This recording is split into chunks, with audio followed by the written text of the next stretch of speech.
在今天我们非常荣幸邀请到了 Sheriff Villanueva 来跟我们一起讨论一下，他不但是第33届的警长，通常也是第1位可以讲西班牙文的警长。他要跟我们一起讨论他的在2018年的政见为何，对现在的治安状况又有什么样的看法。Hi Sheriff. Hi there. Hi Mary. Hi. A little bit earlier in my Chinese, I did mention, according to Los Angeles Police Department's data, the city saw 172 homicides through the end of June, which was 5.5% raise. And it was a 35% jump from 2020. May I know why and what's your solution? Well, actually, those are numbers for the city of Los Angeles. For the county of Los Angeles, we have one piece of good news. Our homicide rate dropped 35% last year to this year. Now, remember, we had 2 years of a 94% increase from 2020, 19 to 21. That was a huge jump. But now it looks like the number's now going down, 35% decrease. So that is one piece of good news on the county. For overall, the county has a 35% decrease. How did you accomplish that? Well, we have, I think some of the things that are helping out is our detectives are working very, very hard, night and day, solving these cases. We have a lot of task force. People coming together, collaborating to get bring justice to people who lost their loved one to a homicide, and that is working. The difficulty is when they're gang-related homicides, you might not have witnesses that want to come forward. There's not a lot of cooperation, so those cases take longer to solve. 刚刚我们警长提到的就是说为什么霞令问到关于就是说在2018年呢到现在这个犯罪率好像增长了30%，但是我警长的回答说，其实那个是在 City of Los Angeles 这个城市，因为 City of Los Angeles 是一个 individual 的一个城市，他们有他们自己的sheriff， 他们自己的警察局。但是呢LA County Sheriff 呢，我们有80几个城市，但是在这80几个城市呢，其实在他接了以后，我们的 crime rate 是下降了将近35%。那当然这个要归功给很多，就是说他所请到的有一些侦探啊、警察，他们都非常非常努力的在帮忙警察局，所以才能够把这个 crime rate 就是说降下来。Yes. Okay, let's turn the clock back to 2018. At 2018, your campaign was reform, rebuild, and restore. Okay, you said the very first priority is you're going to clean the house, get rid of all the elements that's corruption and still embedded within the organization. Now it's 2022. How much have you done so far? Well, we've done an awful lot. We've been able to reform the organization. I cleaned house when I took office. I fired 19 of the command staff. They were holdovers all the way back from when Lee Bach and Paul Tanaka were in office. They still were there. So we did clean house. We right-sized the ship. We enacted very bold reforms that now we're only hiring our local community members to become deputy sheriffs. We're not doing out of state. Our local community leaders are involved in selecting the station captains of patrol station. These are important elements of community policing. We enacted reforms in the use of force. And in light of the George Floyd tragic murder, we created a lot of policies. For example, a duty to intervene. Deputies have to intervene if they have a peer who's done something wrong. They have the duty to cooperate. They have a duty to report if they witness misconduct, for example. And then anyone who steps forward as a whistleblower, we have an obligation to protect the whistleblower. So these are very important reforms that had to happen, and now we're in a much better place. We're seeing complaints go down, 31% drop in citizen complaints. We got the body-worn cameras. Those are big reforms. Getting ICE out of the jails, those are huge reforms. And we have a 17% drop in lawsuits against the department. 39% drop in lawsuits against me as a sheriff. I like that one. I do like that. Yeah, that's a good one. Yeah. So a lot of good reforms. My first year, 2019, we hired 1,100 deputies in 1 year. We can hire. We just got to get the board to lay off this hiring freeze because that's harming our ability to keep the community safe.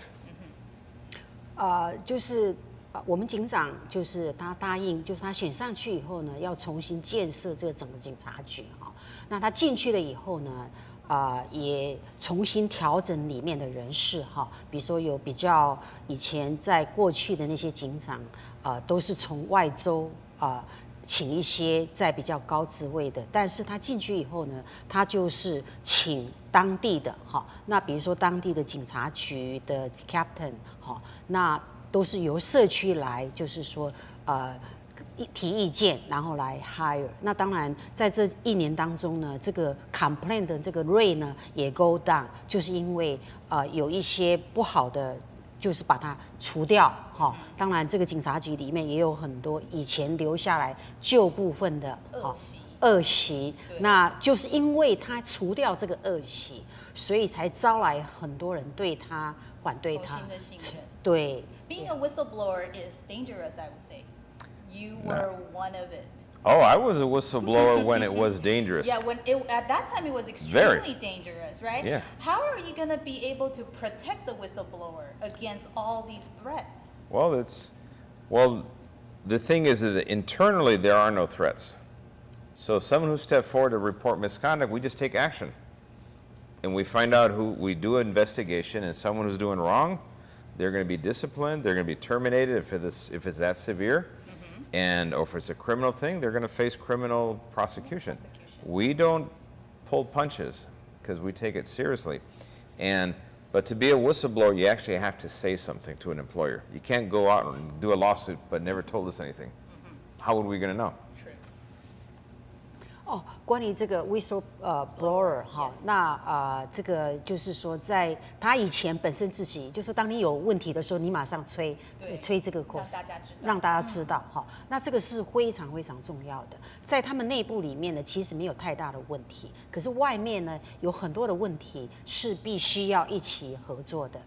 那我想他是很尽心尽力的，在努力的来为这些社区对，至少他2018年的我们刚刚提到的 reform, rebuild, and restore, he has accomplished all three that he has mentioned. That's actually very important, not only for a politician as a sheriff to let people know what you have said, you actually have accomplished that. Recently has been on the news a lot. Okay, LA County Supervisor approved a proposal to give themselves the power to remove you, the sheriff, and because you have repeatedly clashed the county supervisor over police funding and other issues since coming in the office in 2018. Can I hear from your side? Well, what they want to do is they want to grab more power, as if they didn't have enough power already.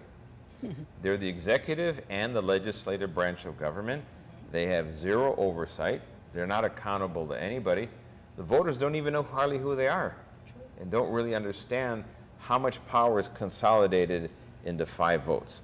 And this measure would allow them to basically veto the voters' wish. It's unconstitutional, it's unethical, and it should not happen. 关于这个洛县要把这个就是说指派一个警长哈，由洛县的这些 supervisor 来决定。那警长的回答就是说，其实警长是人民选出来的，人民有这个权利来选择他们最喜欢、最适合来保护他们的。洛县警察洛杉矶县的这些 supervisor， 他们其实已经有很多的 power 了哈，那他们不应该再剥夺我们选民的这种能力，能够来投票。那这个是非常不明智的，不明智也不像，因为我们是一个 democratic country， 我们每一个人都有这个权利去 vote，cash 我们的 vote。那他如果 take away 这个 vote， 把我们的权利等于是抢走我们的权利。对，抢走我们的权利，反而化之的话，就等于是今天我们没有办法做到一个有能力选出来的民主政府了。而这个就是美国一直在强调，美国必须要有一个民主的政府。Very close race for 2022, Sheriff. Well, it might be close in some people's eyes, but I don't think anyone has ever faced a primary with that many people in it. True. And so it's unheard of, and they were recruited for a very obvious reason. And if you talk to the average person on the street, it's not that close. Okay. For your 2018 campaign, I understand you actually has accomplished what you have said. For 2022, Reform LA is still part of your big campaign as well. May I know what's your next step? Well, we're focusing on the 2 things that matter to residents in LA County: violent crime and homelessness. Those are the things that are on everybody's mind, be it the smash and grab robberies, the follow homes. Look what happened in Rowland Heights with a gentleman with a Rolex watch. Yes. The elderly couple. Look what happened with Jackie Avant sleeping in her home in Beverly Hills. Sandra Shells, a nurse who was assaulted by a homeless person and killed in Union Station. There's so many tragedies that are happening, and a lot of it has to do with a district attorney, George Gascon, who is not prosecuting crime, and we don't have enough crime fighters on the streets because of the hiring freeze. And it's a real simple equation. You need more cops, less crooks, and you got to prosecute the crooks we catch. It's really simple. 对他答应，就是说在2022年继续的，就是说执行他所 promise 的那最主要就是说，现在有2个就是说我们大家所最关心的，就是我们的社区安全还有就是这些无家可归的这些游民，这2件事情呢，他一直都在执行。但是呢，因为洛杉矶郡呢，他把这个 budget 就是砍掉了，就是请警察这个这个削减，所以越来越少。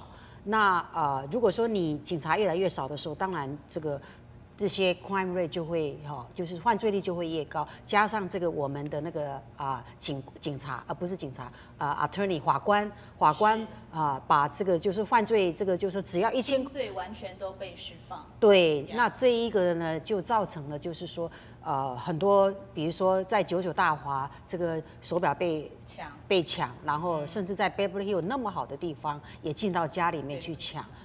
那这些呢，其实就是必须要把经费把它增多一点。我们必须要有更多的警察在路上保护我们，在社区保护我们。Yeah. Okay, I do have very last question because I believe for Sheriff, I do want to hear from your side of the story. Okay, former LBDP chef Mr. Robert Luna did mention, if I am subpoenaed, I need to comply, like every community member in Los Angeles County. Saying for some reason you stood there and think you were above the law. Those were his exact words. I want to hear from your side. Well, one, he shows he's unqualified to be sheriff because he has no idea what he's talking about. He has no knowledge of what a political subpoena done by political actors at behest of the board versus a real subpoena issued by the courts, either in a civil lawsuit, a criminal proceeding, 2 different animals. And when we seek clarification from the courts about a political subpoena, that's my constitutional right. And if he does not understand the Constitution, why is he running for sheriff? 那个关于 Mr. 对另外一位就是 Chief 他所讲的的 statement， 其实他对关于就是说这个法院通知你要去什么，那这个背后有很多这个政治因素在那边玩来玩去的。那有些东西是你可以不需要马上 response， 有些因为你要了解里面的内容是什么。那如果说他的 statement 说他不懂或者怎么样，那这个表示说他本身自己不懂这个法律的这个程序，所以他才会做出这样的一个 statement。Well, at least what media's job is to offer a platform to let each side or everybody to have the freedom of speech, to speak their mind, even though they can be wrong sometimes. However, it's the viewer's responsibility to find out what is right and to do the right thing. Thank you again, Sheriff. Thank you again, Mary. 今天非常谢谢我们的 Sheriff 以及 Mary 来到我们天下综合谈。我们提到了呢，其实洛杉矶的警长是有职责、有权利，也有这个能力来带给大家安全的社区的。您的那一票非常的重要，千万不要忘记了，看看他的所作所为，他的言行举止是不是就达到了您要的标准、您要的要求 ？Crime rate 是不是真的降低了？您的生命财产是不是真的得到了保障？